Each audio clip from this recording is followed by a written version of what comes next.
Hi sa lahat ng bumubuo at miyembro ng God First Vloggers. Maraming salamat sa inyo sa patuloy niyong pagsuporta sa akin. Huwag kayong mag-alala. Ingat! God First!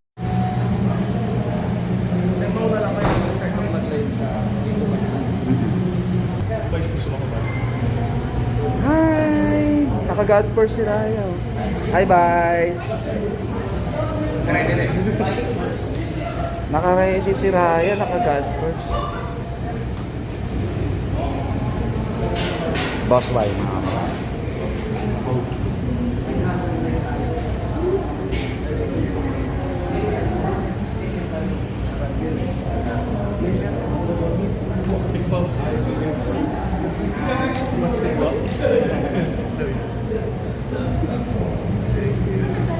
Galing ni Raya, naka-God First. Naka-God First, bro. Your milk. Ang lusog na.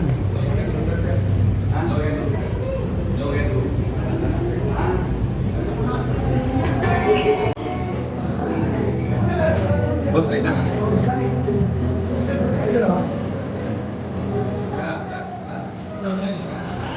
Ayun na.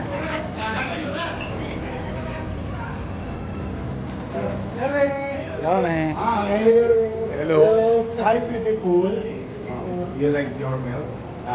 May naman silang gatas. Good. Narito na po ang pinakamamahal na ama ng lungsod ng Maynila, ang Alcalde Francisco Norme Isko Moreno Dumagoso, together with our Vice Mayor, Angela A. G. Atienza.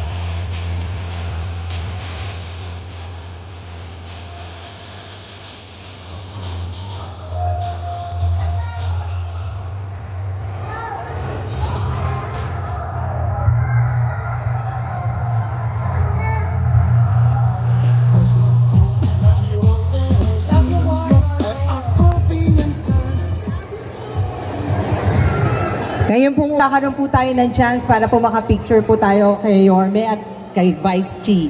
Ngayon naman po, pagsasalitain po muna natin ang ating special guest na kababaihan, a woman who advocates for women's empowerment, social welfare, and inclusive of governance, advancing programs for senior citizens, person with disabilities, MSME, Atienza. Magandang umaga po sa inyong lahat. Kamusta po kayo? Unang-una, gusto kong batiin ang ating mga magagaling na mga daycare teachers, mga magulang, mga bata. Kamusta kayo mga bata? At alam ko, meron tayong mga kasama dito mga barangay chairmen na sumusuporta sa event natin ngayong umaga. Alam nyo, sa totoo lang, ang masasabi ko sa administrasyon, sa pamumuno ng ating alkalde na si Yorme Isko Moreno, nakaangkla ito sa mga bagay na nakita niya na kulang at naramdaman niya nung siya ay bata pa. Dahil daw, sabi niya, nung bata siya, wala silang makain. Kaya dahil dyan, nakita niyo naman na lahat kayo, mga kabataan, nabibigyan ng your meal. Kaya palakpakan natin ang ating alkalde na si Yorme Isko Moreno Dumagoso. Alam nyo, para sa mga magulang, ako rin ay isang magulang at may 3 akong mga anak. Alam kong mahirap magpalaki ng mga bata. Pero, isang misyon na to na ibinigay sa atin ng Panginoon. Kaya para sa akin, isang request, sana habang sila ay bata pa lang, iangkla na natin sila sa Panginoon. Para sa ganon, kahit na mawala man tayo dito sa mundong ibabaw, alam natin na aalagaan sila ng Panginoon. But nevertheless, alam nyo, naniniwala ako na sa pamumuno ng ating alkalde, mararamdaman ng ating mga anak balang araw na ang gobyerno dito sa Maynila ay buong buo at susuporta sa paglaki nila. At ako naman, bilang Vice Alcalde at Presiding Officer ng ating Alcalde ng City Council, makakaasa kayo na susuporta ako and to make sure na mapapangalagaan natin ang kinabukasan ng inyong mga anak. Hindi ko na to pahahabain dahil alam ko excited na kayo at sa sobrang excitement ko, mukha na nga rin akong ng isang magulang ng batang gagraduate ngayon sa aking kasuotan. Pero gusto ko lang alam ninyo na mahal ng gobyerno ng Maynila ang inyong mga anak. Kaya makakaasa kayo na tatayuan namin sila. Maraming salamat po and congratulations sa lahat.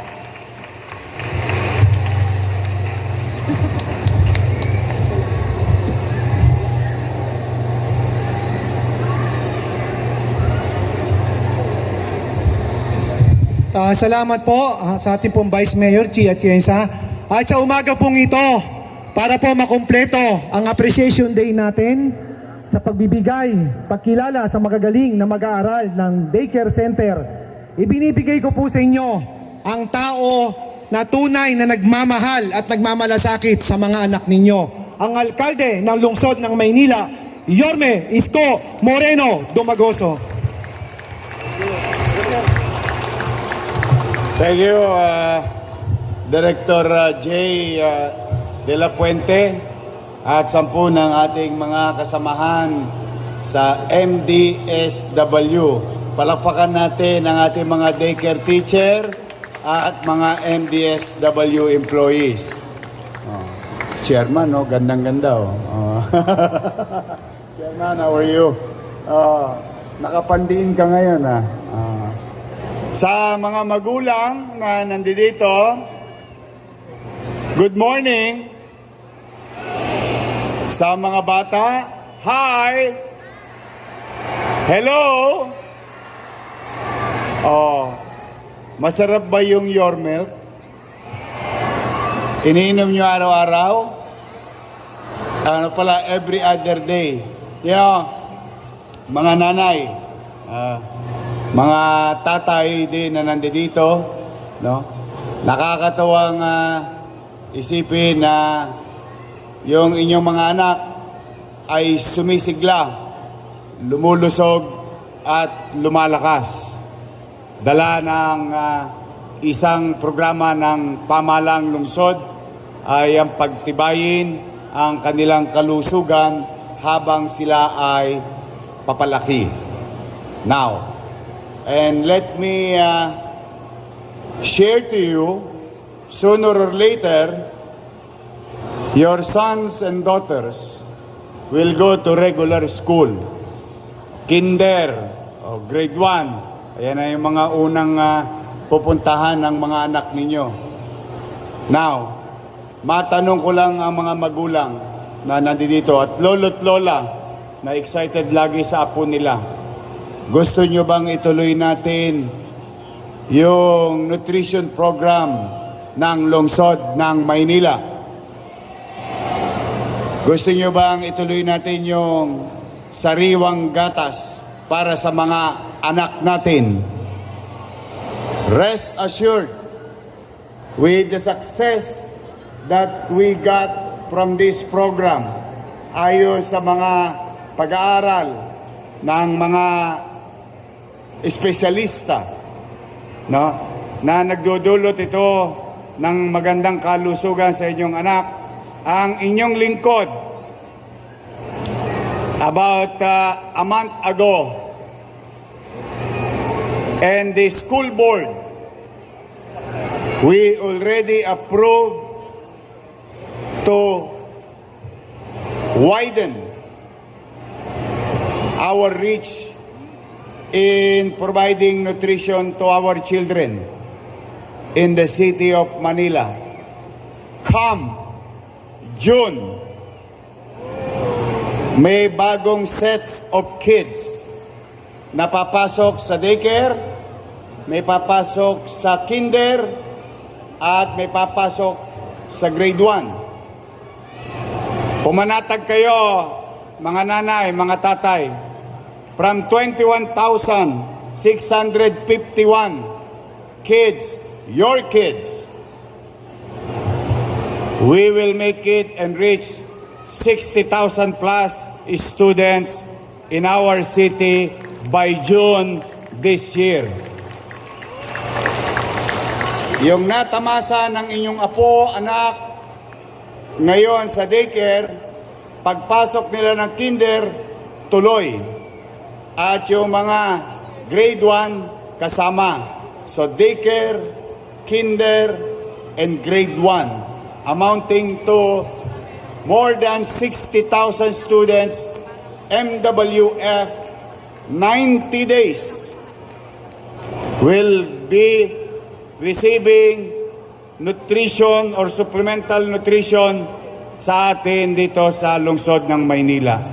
Yan ay isa sa mga programa ng inyong lungsod na kung saan ako mismo ang nakabasa ng isang pag-aaral ng mga dalubhasa sa ating bansa through national government that stunting of growth ng mga bata sa buong Pilipinas ay lumalawak.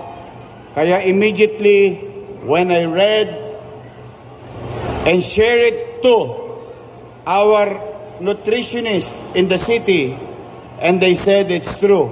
So that's why immediately, kahit wala tayong kapera-pera nung mga nagdaang buwan, ay talagang nagsubi ako, nagtabi ako, naghanap ako ng pera to address this. And the best way to surgically address this is by providing milk. Yung iba sa inyo dito, taas nga ang kamay nang tumira ng claim o mga batang Nutriban nung araw. O, kita ninyo. O, di ba titibay natin? Kahit mapuyat. Oh, matibay ang buto. Oh, panggera. Yung naranasan natin nung lumang panahon, galing sa pamahalaan, na matagal na hindi nangyari, ay ngayon ipararanas natin sa inyong mga anak. Kaya po mga magulang, pumanatag kayo sa kinabukasan ng inyong anak, sapagkat ang administrasyon na ito ng lungsod ng Maynila ay nakatuon sa 3 letra. MBN. Minimum Basic Needs. Under that, housing, healthcare, education, and jobs. Yun po, yung 4 na yon, kahit na maliit ang kakayahan natin sa pananalapi, malaking porsyento noon ay nakapuhunan para tugunan yung basic needs ng ating mga kababayan.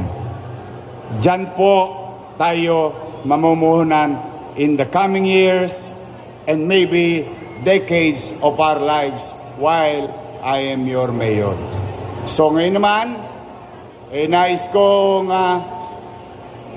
sabihin sa inyo na yung aking mga lolo't lola, PWD, solo parent, teachers, police, lahat sila ay makatatanggap ng mas maaga na mga bagay na dati na nilang natatanggap na sinimulan natin nung una natin termino. And the reason behind is, alam ko, hirap na hirap kayo sa presyo ng gasolina, sa presyo ng krudo. Ang presyo ng gasolina ngayon o presyo ng diesel, pwede mo nang ispray sa katawan mo. Kasi presyo na siya ng pabango. Sad to say. But we don't have control over it. Yun ay dala lamang ng mga pangyayari sa mundo at tayo ay biktima ng sitwasyon. But rest assured, your city government will continue to pump the prime infuse and try to make the buying power of our people to be elevated. Available cash on hand to our students, to our teachers, so that it will create more commerce, and the velocity of money will run its natural course. Then business will strive. If business will strive, jobs will be protected. In a crisis, ang unang tinatamaan, bulsa nyo. Dahil yung perang kahapon pumasok at nakabili ng isang bag, yung parehong pumasok ngayon sa bulsa nyo, ay kalahating bag na lang ang kayang ibili. That's why, ang susunod na masamang epekto ay mawalan ng trabaho. And that I cannot afford. That's why I continue to support the business in the city by making our people to have cash, extra cash on hand for them to spend, or at least what you call to cushion the socio-economic impact ng ating komunidad.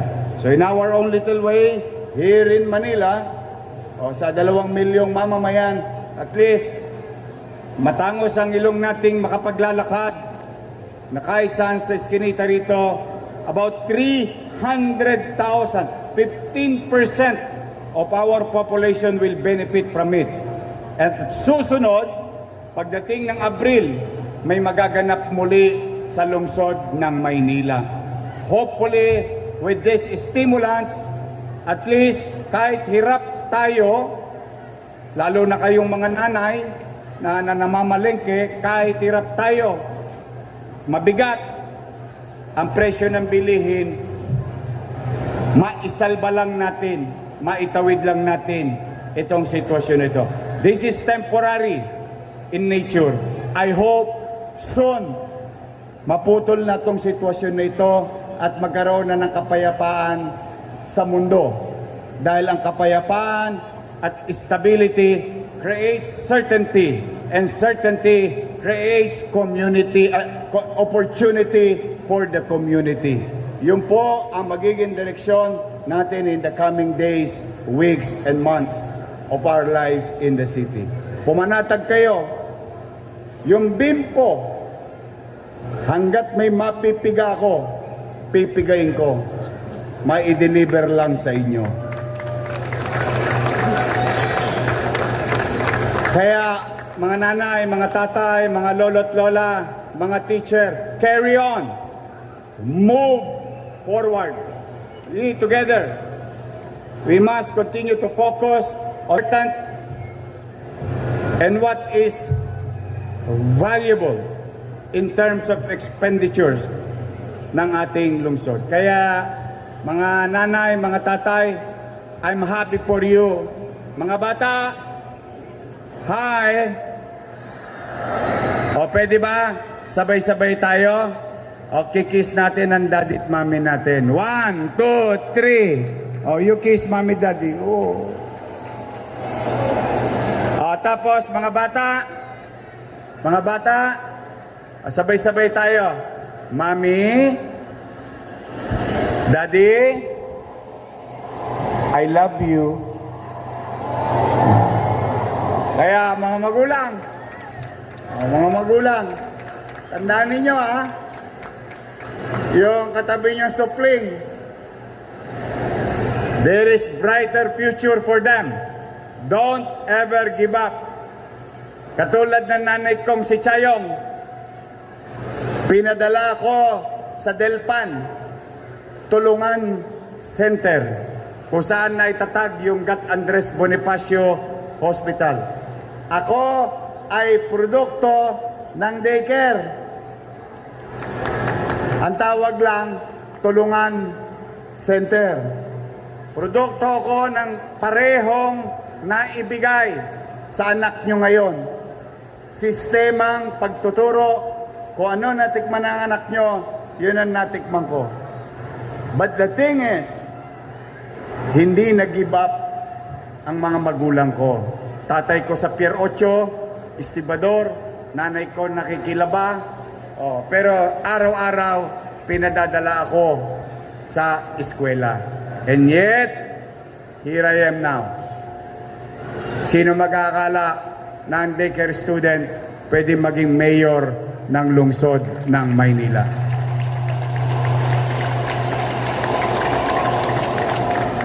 Kaya kung bakit mapapansin ninyo, Almario, Albert, Manila Science, magsaisa, mapapansin ninyo, bakit yung mga pinagagawa nating paralan